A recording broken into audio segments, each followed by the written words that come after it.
Previous year के जितने question paper हुए हैं अभी तक, उनको पर डे एक प्रैक्टिस सेट आपको जरूर लगाना है। इससे आपका ये कॉन्फिडेंस मेंटेन होगा और जो आपने पढ़ा है वो कितना आपको समझ में आया या कितना आप ऑप्शन एलिमिनेट करके कर पा रहे हैं, वो आपके लिए बेनिफिट होगा। दूसरी बात ये है कि आपको उस समय जो केंद्रीय बजट और राज्य का जो बजट है उस पर ज़्यादा आपको फोकस करना है, क्योंकि 3 से 4 क्वेश्चन वहाँ से आपके बनते हैं। न्यू एस्पिरेंट्स जो पीसीएस प्री के लिए तैयारी करना जिन्होंने स्टार्ट किया है जी, उनको आप 3 टिप्स क्या देना चाहेंगे? अगर आप 1 ईयर पूरा प्लान लेके चल रहे हैं तो 6 से 8 घंटे का आपको बहुत अच्छा प्लान बनाना है।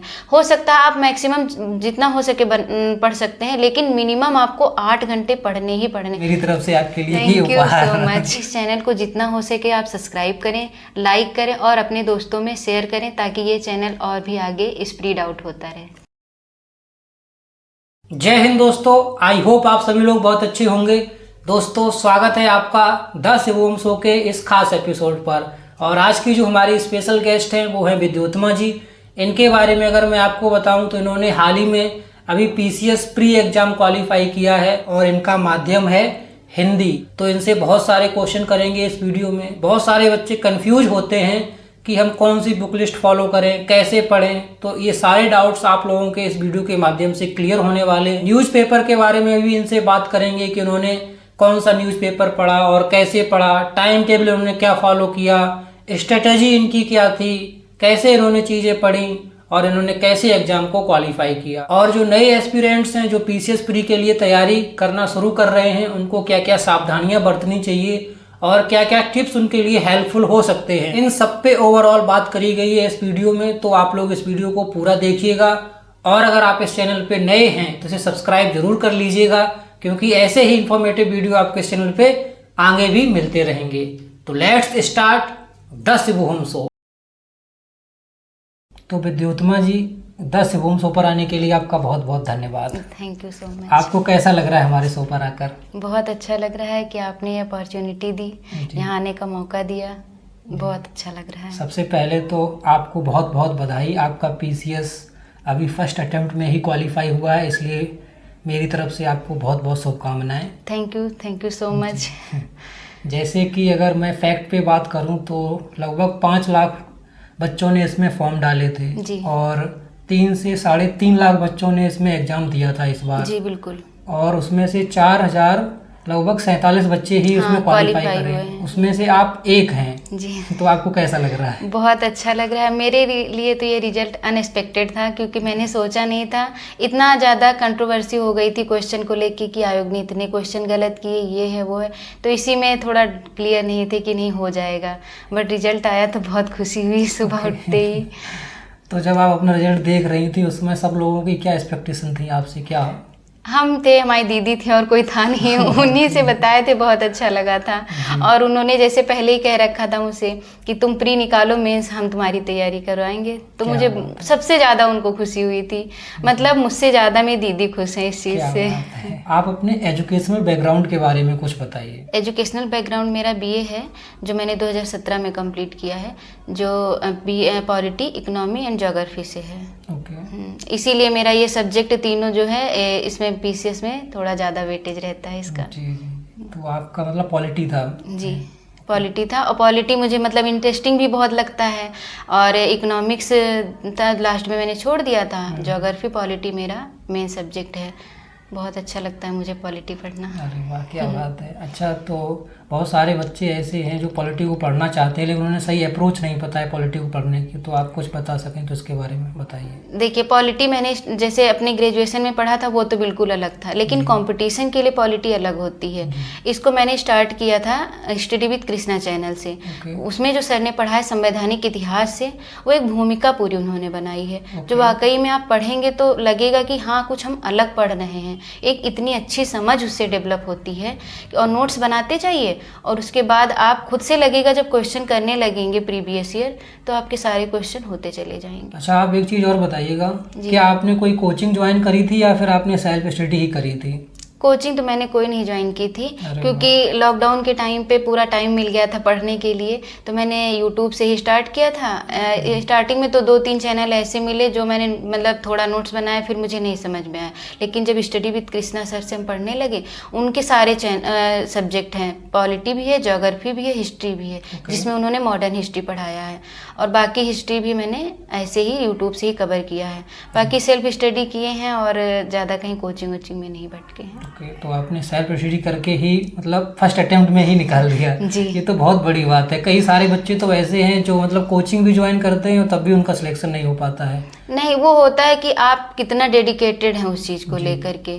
जैसे घर में हमारी सिस्टर हैं, वो यूपीएससी की वो प्रिपरेशन कर रही हैं, प्लस में वो पढ़ा भी रही हैं समर IAS में, तो उनके अंडर ऑब्जर्वेशन में हम हैं ना, तो वो चीज़ें मेरी एक एक जैसे उनको देखते जाते हैं कि वो कैसे पढ़ती हैं। भाई भी छोटा मेरा वही तैयारी कर रहा है, तो घर में एक पूरा स्टडी का माहौल ही है। तो फिर लगता है कि नहीं, कोचिंग जब गए बहुत बार, 2-3 बार हमने डेमो लिया, वो चीज़ मुझे समझ में नहीं आई, क्योंकि वो आपके ऊपर पर्टिकुलर टाइम नहीं देंगे।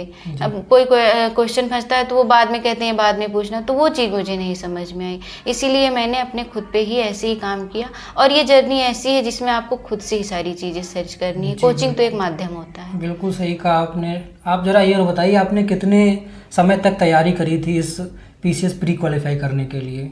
देखिए, PCS में जैसे है कि फैक्चुअल ज़्यादा इन्फॉर्मेशन पूछा था, मतलब 50-50 का रेशियो या 60 और 40 का रेशियो होता है, तो फैक्ट मेरे पहले से तैयार थे। मैंने वनडे एग्ज़ाम 2020 में ही स्टार्ट किया था, जब NTPC आया था 19 में मैंने फॉर्म फिल, उसके बाद से वनडे की तैयारी में आ गए थे। वनडे की तैयारी जब आप कर रहे हैं तो उसमें फैक्ट आपका ज़्यादा तैयार हो जाता है। प्री के लिए पढ़ो, फिर मेंस के लिए पढ़ो, फिर UPSI के लिए मैंने बहुत ज़्यादा पॉलिटी पढ़ी, उसमें पूरा एक डेप्थ में चीज़ें पढ़ने लगे, तो वो वनडे के हिसाब से मेरी चीज़ें तैयार थी। अब मुझे सिर्फ थोड़ा कॉन्सेप्ट क्लियर करना था, वो मैंने 25 से 30 दिन में पूरा कवर किया है, ज़्यादा मैंने टाइम नहीं दिया है। मतलब आपने 25 से 30 दिन में अपना प्री क्वालिफाई कर लिया? बिल्कुल। अगर देखा जाए तो मैंने उस पर ज़्यादा फोकस्ड होके नहीं वो किया है कि नहीं मुझे ये चीज़ बहुत ज़्यादा ध्यान देना है। जब पूर्वावलोकन मैंने सारी ले ली थी, और उसी को डे 1 से लेके मैंने 20 अप्रैल से स्टार्ट किया था, और 14 मई तक की मुझे पूरी एक स्ट्रेटजी फॉलो करनी थी, और मैंने ऐसे ही तैयारी शुरू कर दी। बात आपने स्ट्रेटजी करी थी, तो आपकी स्ट्रेटजी क्या थी, आप ये बताइए। बहुत सारे बच्चों की हेल्प होगी इससे। मैंने इसके लिए, जैसे मेरा फैक्ट पहले से तैयार था, जो मेरे वनडे एग्जाम थे, उसके बाद मैंने पूर्वावलोकन सारी घटना चक्र की ले ली थी, जितनी भी पूर्वावलोकन अभी तक। लास्ट में होता है कि ज्योग्राफी लास्ट में आई थी, लेकिन बाकी मैंने ले ली थी, और उसको ऐसे पूरा चैप्टर 1 से लेके लास्ट तक एक बार ओवरव्यू आप ले लीजिए उसका, क्योंकि उसमें क्वेश्चन रिपीटेड होते हैं, 2-3 बार वही क्वेश्चन आते हैं, तो टाइम टेकन हो जाएगा। इसीलिए 2-3 महीने पहले से पढ़ना जरूरी है। उसके बाद अंडरलाइन जब आप कर लेंगे, तो जब आप रिवीजन कर रहे होंगे तो आपका उसमें से मेन क्वेश्चन आपका निकल के आएगा।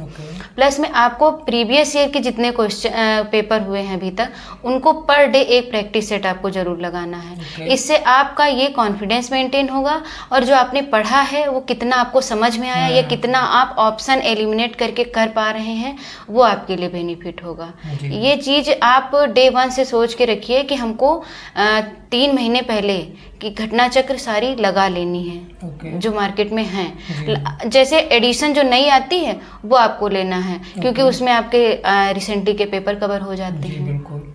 ये है। और प्रीवियस ईयर क्वेश्चन तो आपको बिल्कुल भी नेग्लेक्ट ही नहीं करना है, उस पर आपको सबसे ज़्यादा काम करना। और ये मत सोचिए कि हर बार का पेपर टफ हो जा रहा है या इस बार कुछ ज़्यादा अलग आएगा, कुछ भी ऐसा नहीं होता है। उसी से घुमा फिरा के क्वेश्चन उसी में पुट किए जाते हैं। तो आपने कितने घंटों तक पढ़ाई करी थी, ये बताइएगा जरा। घंटे तो मायने नहीं रखते, क्योंकि 3 महीने पहले आप घंटे ज़्यादा काउंट नहीं कर सकते हैं। ये है कि आपका सिलेबस कंप्लीट होता दिख रहा है आपको कि नहीं दिख रहा है ना। कभी कभी होता है कि कोई टॉपिक आपका नहीं क्लियर है, आपको ज़्यादा टाइम देना है। जो आपका वीक सेक्शन उस पर आप ज़्यादा टाइम दीजिए, जो आपका स्ट्रॉन्ग सेक्शन उसको आप कम टाइम दीजिए। और जितना पास पेपर आता चला जाए, जो आपके लगे कि ये क्वेश्चन ज़्यादा बार बार पूछे जा रहे हैं, आप उन पर ज़्यादा काम करिए, तो आपका पेपर कभी रुकेगा नहीं। और ये है कि जो 90 का जो हर बार रहता है कि 90+ लाना है, तो आप घर पे जब पेपर कर रहे हैं तो आप देख लीजिए कि 90+ या 90 तक मेरा हो पा रहा है कि नहीं हो पा रहा है। तो उस हिसाब से आप और ज़्यादा मेहनत करें। तो बच्चों को लगभग कितने क्वेश्चन अटेम्प्ट करने चाहिए आपके अनुसार? देखिए माइनस मार्किंग 1/3 है, तो आप ज़्यादा क्वेश्चन अटेम्प्ट करके माइनस में चले जाएंगे, क्योंकि जो क्वेश्चन आपके सही हैं वो भी गलत हो जाएंगे फिर। तो जहाँ तक हो सके आप 110 या 115 तक ही आप करिए।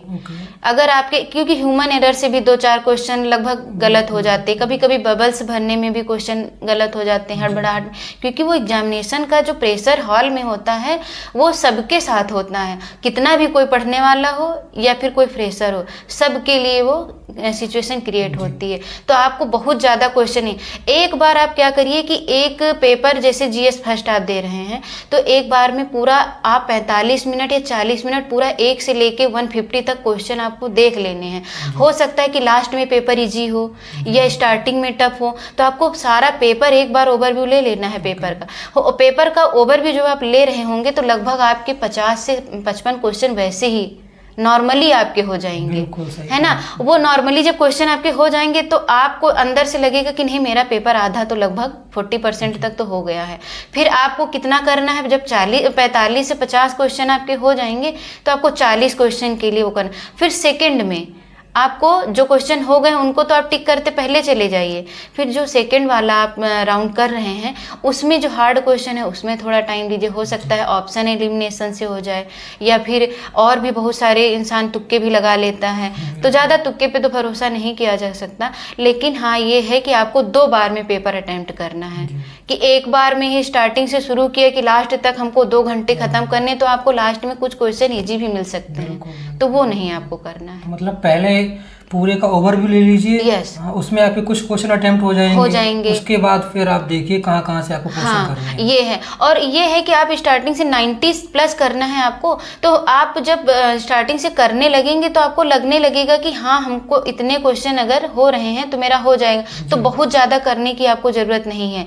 आप सेफ स्कोर में रहने के लिए 10 से 15 क्वेश्चन जो 50-50 आपको लगते हैं कि हाँ ये मेरा आ रहा है, या 2 ऑप्शन हमारे बिल्कुल नहीं है, इसमें 2 में हमको कन्फ्यूजन हो रही, तो आप तुक्का लगा सकते हैं। तुक्का लगाना कितना ज़्यादा बेनिफिशियल क्रिएट हो सकता है, बताइएगा जरा। तुक्का लगाना, देखिए यूपी पीएससी का ये जो आयोग का इनका हर बार का होता है कि 6 से 7 से लेके 9 क्वेश्चन तक इनके गलत ही हो जाते हैं। ये एक रहता है कि हाँ बाद में उन बच्चों को बेनिफिट होता है जो तुक्का लगाते थे, जो सीरियस एस्पिरेंट होते हैं उनके लिए नुकसान हो जाता। इसमें ये रहता है कि आपने वो क्वेश्चन अटेम्प्ट कर लिया जो आयोग वाकई में गलत है और नंबर देना चाह रहा है, और जो सीरियस एस्पिरेंट है वो उसमें तुक्के वाला काम करते नहीं तो फंसते नहीं, इसलिए वो उनका क्वेश्चन लास्ट में, कुछ ऐसे बच्चे हैं जिनका 95 था नहीं हुआ है और 88 पे लोगों का हो गया है, तो वही जो 7-8 क्वेश्चन गलत थे वो उनको बेनिफिट मिल गया है। जी। आपने कितने क्वेश्चन अटेम्प्ट किए थे? हमने 115 क्वेश्चन अटेम्प्ट किया था, जिसमें हमारे आफ्टर माइनस मार्किंग 93 है। 93 मार्क आपसे है। बहुत सारे बच्चे ये चाहते हैं कि जिसने भी प्री क्वालिफाई किया है उसकी बुक लिस्ट मुझे मिल जाए तो शायद मेरे लिए बेनिफिशियल क्रिएट हो जाए, तो आपने किस तरह से मतलब बुक लिस्ट फॉलो करी थी अपने प्री को क्वालिफाई करने में, वो जरा बताइए, तो काफ़ी बच्चों के लिए हेल्प होगा ये। 2-3 महीने पहले तो मैंने पूर्वालोकन पढ़ी थी, क्योंकि वो क्वेश्चन पेपर होता है, लेकिन आपको कॉन्सेप्ट अगर पूरा क्लियर करना है और तो हिस्ट्री के लिए आप आर.एस. शर्मा, उसमें पूरा स्टोरी फॉर्म में दिया है जो आपको बहुत अच्छे से समझ में आएगा। दूसरा मॉडर्न जो है आपको स्पेक्ट्रम से कंप्लीट करना है। पॉलिटी के लिए लक्ष्मीकांत बेस्ट है, बहुत अच्छी बुक है, आप बहुत अच्छे से उसको पूरा पढ़ के समझ सकते हैं। और ज्योग्राफी जो है महेश बंडवाल सर की, और कला एंड संस्कृति अगर आपको पढ़ना है तो नितिन सिंघानिया सर की बहुत अच्छी बुक है।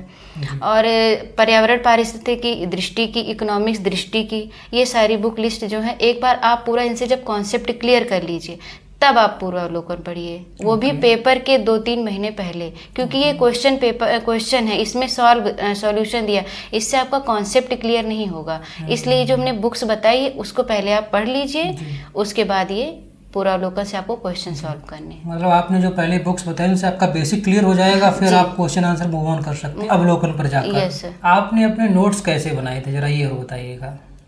नोट्स जैसे हमने यूट्यूब से पढ़ा था, बुक का तो मैंने मतलब सहारा लिया था, पढ़ा था, लेकिन जब हमको और कहीं सेल्फ स्टडी कर रहे हैं तो यूट्यूब का तो मुझे पूरा सहारा लेना ही था। मैंने स्टडी विद कृष्णा चैनल से पूरा उनका जो प्लेलिस्ट था उसी से एक एक नोट्स अपना कंप्लीट करते गए, फ्लो चार्ट, डायग्राम जैसे भी वो बनवा रहे थे वो मैंने पूरा उन्हीं से नोट्स बनाया है। अलग से कोई नोट्स नहीं बनाए मैंने। आपने मैगजीन्स भी फॉलो करी हैं कोई क्या? मैगजीन प्रतियोगिता दर्पण मंथली जो आती है वो आपको 6 महीने पहले से ही आपको कंप्लीट, मंथली जो है जनवरी से आप स्टार्ट, क्योंकि लगभग 6 महीने पहले का ही करंट अफेयर यूपी पीसीएस में ज़्यादा पूछा जाता है। तो और लास्ट में जब आपके 15 दिन बचे तो दृष्टि की जो आँख वाली आती है करंट अफेयर, ये पूरा आपको 2 से 3 बार अंडरलाइन कर करके बहुत अच्छे से कवर करना है, फिर आपका करंट अफेयर ज़्यादा नहीं परेशान करेगा। दूसरी बात ये है कि आपको उस समय जो केंद्रीय बजट और राज्य का जो बजट है उस पर ज़्यादा आपको फोकस करना है, क्योंकि 3 से 4 क्वेश्चन वहाँ से आपके बनते हैं। जैसे कि अभी आपने करंट अफेयर की बात करी, तो करंट अफेयर को आपने किस तरह से तैयार किया था? करंट अफेयर हमने वही 15 दिन पहले जब घटना चक्र दृष्टि की ली थी उसी को मैंने पूरा 2 से 3 बार पढ़ा था, और उसके मॉक टेस्ट जो यूट्यूब पे 1-2 लोग करवा रहे थे उससे क्वेश्चन का जो मैराथन दे रहे थे उसी से मैंने प्रैक्टिस कर लिया था, तो एक पूरा तैयार हो गया था मेरा। बहुत सारे बच्चे कंफ्यूज होते हैं हिंदी माध्यम के कि मैं कौन सा न्यूज़पेपर पढूं जो मेरे एग्जाम में हेल्पफुल हो जाए, तो आप कौन सा न्यूज़पेपर रिकमेंड करना चाहेंगे और आपने कौन सा न्यूज़पेपर पढ़ा था? न्यूज़पेपर के लिए तो दैनिक जागरण सबसे अच्छा है, और उसको आप पीछे से स्टार्ट करें पढ़ना। हाँ, 3 से 4 पेज उसके पीछे से आप पूरा पढ़िए, और संपादकीय जो है उसको तो आप पूरा जितना भी उसमें दिया है वो आपको पूरा, क्योंकि वो मेंस के लिए बहुत आपका हेल्पफुल होगा। बाकी जो फ्रंट पेज है उसमें आपके जो नेशनल इंटरनेशनल न्यूज होती हैं वो कवर हो जाएंगी, तो दैनिक जागरण पेपर सबसे अच्छा है। दैनिक जागरण को पढ़ने की सही अप्रोच क्या होनी चाहिए ये और बताइए, क्योंकि बहुत सारे बच्चे तो कंफ्यूज होते हैं क्या पढ़ें इसमें क्या ना पढ़ें।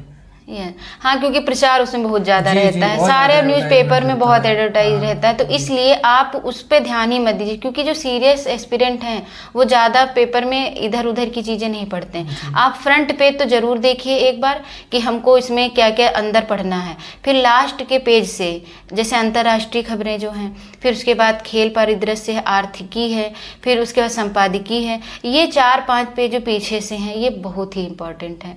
और चाहें तो आप उसका नोट्स बना सकते हैं, नहीं तो आप उसको कटिंग करके अलग रख लीजिए, जब आपका पेपर नज़दीक हो तब आप उसको रिवीजन कर लीजिए। न्यू एस्पिरेंट्स जो पीसीएस प्री के लिए तैयारी करना जिन्होंने स्टार्ट किया है जी, उनको आप 3 टिप्स क्या देना चाहेंगे ताकि उनका जल्दी से जल्दी प्री क्वालिफाई हो जाए? जी, उनको सबसे पहले तो एनसीईआरटी से अपनी तैयारी स्टार्ट करनी है, क्योंकि एनसीईआरटी एक बेसिक है जो आपके सारे फंडामेंटल क्लियर करेगा। उसमें आपके जो एक्सरसाइज है आप उसको साथ में करते जाइए, और 6 से लेके 12 तक की जो एनसीईआरटी है उसको आपको एक बार पूरी पढ़ लेनी है बहुत अच्छे से, तो आपका एक बेसिक क्लियर हो जाएगा। जी, और दूसरा ये है कि आपको यूट्यूब के डिस्ट्रैक्शन से बचना है। अगर आप बिगिनर्स हैं तो एकदम स्टार्ट से बिल्कुल कि हाँ हमको यूट्यूब से ही पूरा दिन पढ़ना है, ऐसा मत करिए। आपको कोई चीज़ नहीं समझ में आ रही है तो आप यूट्यूब से आप डाल के उसमें सर्च कर सकते हैं, बहुत सारी ऐसे चैनल हैं जो आपको बहुत अच्छा ऑथेंटिक न्यूज़ देंगे, आपको सारी चीज़ें समझ में आएंगी। लेकिन ये है कि 2 से 3 चैनल जो आपको समझ में आए उनको आप सब्सक्राइब कर लीजिए और उन्हीं से पढ़िए। ज़्यादा टीचर को आप फॉलो करेंगे तो खुद कंफ्यूज हो जाएंगे, क्योंकि इसमें ये होता है आपका कब टाइम कितना चला जाएगा खुद नहीं पता चलेगा। सही कहा। और तीसरा ये है कि उनको अपने टाइम मैनेजमेंट का बहुत अच्छा ध्यान रखना है।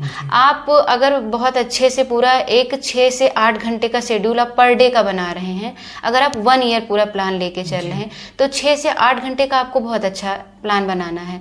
हो सकता है आप मैक्सिमम जितना हो सके पढ़ सकते हैं, लेकिन मिनिमम आपको 8 घंटे पढ़ने ही पढ़ने, क्योंकि उससे कम में आप सब्जेक्ट पूरे कंप्लीट नहीं कर पाएंगे। ये चीज़ है, तो आपको इतना ये नहीं कि एक दिन में आप बहुत ज़्यादा पढ़ लिए किसी दिन और किसी दिन 2 ही 3 घंटे पढ़े, तो आप ज़्यादा मैनेज नहीं कर पाएंगे सब्जेक्ट को। इसलिए थ्रू ईयर आपको हर एक चीज़ बारीकी से समझ के उसके नोट्स बना के उसको रिवीजन करते हुए पढ़ना है। हो सकता है कि आप पूरा 1 वीक का एक बना लीजिए कि हमको पढ़ना है, संडे को आपको रिवीजन करना है, आप संडे को रिवीजन करते, लेकिन रिवीजन करते रहिए। ये नहीं कि आपने जब पेपर का टाइम आया तो वो पूरे 9 महीने आपने बना लिए हैं नोट्स और उसके बाद 3 महीने वो रिवीजन कर रहे हैं, वो आपको नहीं करना है। मंथली, वीकली, डेली आपको रिवीजन करना ही करना है। Yes. मतलब बीच बीच में रिवीजन भी करते बहुत रहिए, नोट्स जरूरी है। बनाइए, रिवीजन भी करिए हाँ, साथ रिवीजन में। बहुत जरूरी है। कुछ लोग को ये लगता है कि जब पेपर का टाइम आएगा तब रिवीजन कर लेंगे, तो ऐसे नहीं, आप हमेशा उसको अपने माइंड में रिकॉल करते, क्योंकि ये एक कोई 1-2 दिन का पेपर नहीं, एक पूरी जर्नी है जिसमें आपको हर दिन कुछ चीज़ें रिकॉल करके चलनी है। आपके एटमॉस्फेयर में बहुत सारी होता नहीं, आप औपचारिक में बुक्स पढ़ रहे हैं, लेकिन ऐसी घटनाएं अनौपचारिक हैं जो आपके पेपर से रिलेटेड हैं, उन पर भी आपको ध्यान देना, क्योंकि ये सोशल हर एक तरह का ऐसा एग्जाम है जिसमें हर चीज़ आपसे पूछी जाएगी। तो आपको मतलब डे 1 से लास्ट तक, जब तक आपका एग्जाम क्लियर नहीं हो जाता, तब तक आपको ऐसी अपनी पूरी भूमिका बना के रखनी है कि हमको सब कुछ कवर करना है। आपके आसपास क्या घटनाएं घट रही हैं, हर एक चीज़ आपको अलर्ट रहना है सारी चीज़ों को लेकर के, और ऐसे लगे कि हाँ हर एक चीज़ आपके पेपर से रिलेटेड है। प्लस में सिलेबस आपको बाय हार्ट लर्न होना चाहिए। अगर आपका सिलेबस आपके माइंड में है तो जब भी कोई चीज़ ऐसी दिखेगी कि ये मेरे सिलेबस का, फट से तुरंत पढ़ लेंगे उस चीज़ को। ये है। ओके। कई सारे बच्चे ऐसे होते हैं जो 3 से 4 अटेम्प्ट दे चुके हैं और उनका अभी तक प्री भी क्वालिफाई नहीं हुआ है जी। और इतने अटेम्प्ट देने के बाद क्या होता है, उन्हें मतलब अपने ऊपर थोड़ा विश्वास कम होने लगता है, तो वो निराश हो जाते हैं कि यार कैसे होगा, क्या होगा। तो वो अपने आप को मोटिवेट कैसे रखें, इस पर थोड़ा और आप बताइएगा। देखिए, निराश होने की कोई ज़रूरत नहीं है। इसमें आप एक ये ऐसा पेपर जिसमें परसिवरेंस बहुत ज़्यादा ज़रूरी है। आप पेशेंस एक लेवल तक इसमें होता है कि आपको रखना ही रखना है। आप अपने घर पे मम्मी पापा से बात करिए, उनकी सिचुएशन को देखिए, फिर आपको लगेगा कि नहीं, उनकी प्रॉब्लम से बड़ी हमारी नहीं है। आप बाहर के मोटिवेशन से ज़्यादा वो ना रखिए कि 2 मिनट आपने ये वीडियो देख लिया या उनका वीडियो देख लिया तो आपको मोटिवेशन मिलेगा। आप अपने घर की उस स्थिति को देखिए, जब आप पेपर के लिए आए थे, तैयारी के लिए जब आप आए थे, वो सिचुएशन आप याद करिए, आपका होगा। ये नहीं कि आपने अगर 2-3 अटेम्प्ट दिए हैं तो कहीं ना कहीं तैयारी आपकी अच्छी है, आपने स्किप नहीं किया है पहले अटेम्प्ट से, तो आपको जो 2-3 पेपर में आपकी गलतियां रही हैं, 1-2 पेपर तो लोग देखने के लिए दे देते हैं, तो वो आप उसमें भी जो गलतियां आपसे हुई हैं अभी तक जो है उसको देखिए कि हाँ उसको दूर करना है हमको, अपने वीक पॉइंट उसमें लिखिए। उसके बाद आपको फिर से उसी जुनून के साथ, उसी जोश के साथ फिर से आपको लग जाना है। अपने घर वालों से बात करके हर समय आप मोटिवेट हो सकते हैं। ज़्यादा लोगों से, इसमें ये पेपर ऐसा है कि आप ज़्यादा लोगों से मतलब रखेंगे तो हर तरीके के लोग आपको परेशान करेंगे। तो इसमें ये है कि आप जितनी गलतियां आपने अभी तक की उसको मत दोहराइए। पेपर जब आप देने जाएं तो एग्जामिनेशन हॉल में जो आपके दिमाग में एक प्रेशर रहता है उसको कैसे मैनेज करना है, वो आप प्रैक्टिस सेट जितना ज़्यादा लगाएंगे वो डर आपका दूर होता चला जाएगा। इसके बाद जो लोग ये रूमर्स फैला देते हैं कि इस बार पेपर टफ आएगा, ये उसमें और बच्चे डर जाते हैं। आपने तैयारी की है तो पेपर सबके लिए, अगर इजी है तो सबके लिए इजी आएगा, टफ है तो सबके लिए टफ होगा, उसके हिसाब से ही मेरिट बनेगी। तो आपको ज़्यादा परेशान होने की ज़रूरत नहीं है। जहाँ तक पेपर के 1 महीने पहले आपको एकदम मोटिवेट रहना है, अपने आप पर विश्वास करना है और प्रैक्टिस सेट लगाते जाना है। वो चीज़ आपको बिल्कुल भी भूलनी नहीं है कि हाँ हम अपना लास्ट टाइम का एकदम बेस्ट देंगे। और पेपर से पहले कुछ लोगों का तो फर्स्ट पेपर हो जाता है, सेकंड इसलिए नहीं हो पाता क्योंकि वो फर्स्ट पेपर दे के निकलते हैं तो वो यूट्यूब में देखने लगते हैं, अपना आंसर मैच करने लगते हैं, और वो बहुत ज़्यादा, मेरे साथ भी ऐसा हुआ। हमने जब पेपर दिया तो हम निकले तो मुझे लगा मेरा 105 सही है, मतलब 105 क्वेश्चन मुझे एकदम लग रहा था कि जब हम करके आए थे तो वहीं पे लग गया था, क्योंकि मेरा पेपर आधे घंटे पहले ही हो गया था। तो हम बैठ के वहाँ मैच कर रहे थे कि ये मेरा सही है, ये मेरा सही है। तो आपको पेपर निकलने के बाद ये देखना है कि आपको उस समय एकदम आपको काम रहना है, बिल्कुल भी किसी यूट्यूब, किसी चैनल वाले से कोई एनालिसिस नहीं देखनी है। सेकंड पेपर की तैयारी के लिए भी आपको यूट्यूब का सहारा नहीं लेना है, क्योंकि आप उस डिस्ट्रैक्शन से बच नहीं सकते हैं। हमने जो किया कि सेकंड पेपर में हम डिमोटिवेट हो चुके थे, लेकिन मेरा सीसेट इतना अच्छा था, वनडे की वजह से मेरे मैथ्स रीजनिंग बहुत अच्छी थी, हिंदी बहुत अच्छी थी, तो वो चीज़ मेरा जब बाय हार्ट चीज़ें लर्न होती हैं तो फिर इतना प्रेशर नहीं जनरेट होता। लेकिन फिर भी हम सेकंड पेपर में प्रेशर में थे, तो आपको उस चीज़ से बचना है कि आपका फर्स्ट हो गया है, सेकेंड में आपने प्रेशर ले लिया, इसलिए बहुत सारे बच्चों का सीसेट की वजह से रह जा रहा है। तो आपको उस पर भी मेहनत करनी है। सीसेट भी आपको 2 घंटे पर डे देने ही देने हैं, क्योंकि वो भी तो आपके सिलेक्शन का ही पार्ट है। बिल्कुल, ये चीज़ है। ठीक है, तो आपका यूपी पीसीएस का प्री तो हो ही गया है, अब आप थोड़ा ये और बता दीजिएगा कि मेंस के लिए आप कितने घंटे पढ़ने वाली है, क्या करेंगी आप मेंस के लिए? मेंस के लिए घंटे तो काउंट नहीं हो सकते, क्योंकि अब तो वही है कि हाँ लास्ट में करो या मरो वाली कहानी, कि मुझे पूरा एकदम अपनी पढ़ाई पे इतने अच्छे, हम अपने दीदी के अंडर ऑब्जर्वेशन में वही मेरी पूरी तैयारी करवाएंगी, और वही पूरा हम अपने सिलेबस के अकॉर्डिंग अपना पहले पूरा जितना छोटा सिलेबस है वो कंप्लीट करेंगे, एक बार रिवीजन में रखेंगे, फिर अपनी आंसर राइटिंग पर डे के हिसाब से करते जाएंगे। फिर भी आप कितने समय तक पढ़ेंगी, थोड़ा आइडिया मिनिमम तो 14 आवर्स, इससे तो कम में नहीं हो पाएगा, क्योंकि इतना टाइम कम बचा है, टाइम 80 से 83 डेज बचे हैं, तो मुझे पूरा फोकस, जो जिनका पहले से तैयार है, मेरा फर्स्ट अटेम्प्ट है, तो मुझे उन 3 महीनों को 6 महीने में बदलना है। मतलब आप 14 घंटे पढ़ेंगी ही पढ़ेंगी? बिल्कुल हाँ, उससे कम में तो हो ही नहीं पाएगा, क्योंकि सिलेबस ही नहीं कंप्लीट हो पाएगा ना, क्योंकि प्री है पढ़ के निकाला जाएगा और मेंस लिख के निकाला जाएगा। उसमें जितना हमारी लिखने की प्रैक्टिस होगी उतना अच्छा रिजल्ट आएगा, क्योंकि ये कोई क्वालिफाइंग नहीं है, मेरिट है ये। बिल्कुल। तो मेरी आपके लिए बहुत सारी शुभकामनाएं हैं कि आपका मेंस बहुत जल्दी क्लियर हो जाए और आप फिर से हमारे शो पर आएं एज ए गेस्ट मेंस के लिए भी, और बच्चों को और गाइडेंस दें आके। जी बिल्कुल जी। तो अंत में आप हमारे दर्शकों को क्या कहना चाहेंगी? दर्शकों से हम ये कहना चाह रहे हैं कि आप जिनका नहीं हुआ है वो बिल्कुल डिमोटिवेट ना हो, वो अपनी तैयारी में 24 के लिए फिर से उतने ही डेडिकेशन के साथ लग जाएं, क्योंकि आज नहीं कल होगा ही, अगर आपकी मेहनत, वो कहते नहीं है, कोटेशन है कि मेहनत इतनी खामोशी से करें कि सफलता शोर मचा दे। इस बार आपको इतनी मेहनत करनी है, और ज़्यादा आपको प्रोपेगेंडा नहीं वो रखना है कि नहीं सभी लोगों से, मेरा भी प्री रिजल्ट है, मैंने किसी को नहीं बताया है, मुझे बिल्कुल भी आइडिया ही नहीं था कि मतलब प्री निकल जाएगा मेरा, लेकिन ये है कि अब मेंस भी मुझे बहुत ही अच्छे से लग के करना है, तो आप लोग भी 2024 के लिए अच्छे से लग जाइए और श्योर आपका ज़रूर होगा। Thank you so much. मैंने भी कहीं पे एक जगह सुना था कि जो लोग पानी से नहाते हैं वो लिबास बदलते हैं, जो पसीने से नहाते हैं वो इतिहास बदलते हैं। तो जो लोग मेहनत करेंगे उनका मुझे लगता है जरूर सिलेक्शन होगा। बिल्कुल होगा, और मेहनत का कोई विकल्प ही नहीं है। अगर आपने मेहनत ईमानदारी से की है तो वो सफलता आपको निश्चित मिलेगी, आज नहीं तो कल। बहुत सारे मेरे प्री मेंस रुकते चले गए, लेकिन मुझे फिर हम उसी जुनून के साथ उसी मेहनत से फिर लग जाते हैं पेपर में, और हर बार रिजल्ट अच्छा आता है, लेकिन ये अंत तक नहीं पहुंचते हैं तो डिमोटिवेट नहीं होते हैं, फिर से शुरू करते हैं। आपका होगा, 100% सिलेक्शन होगा ही होगा। बिल्कुल, थैंक यू। सबकी शुभकामनाएं रही तो बिल्कुल जरूर होगा, और मेहनत तो कर ही रहे हैं। मेहनत आपकी, शुभकामनाएं सबकी, और सबसे ज़्यादा मेरी शुभकामनाएं कि आपका मेंस निकले। बिल्कुल, थैंक यू सो मच।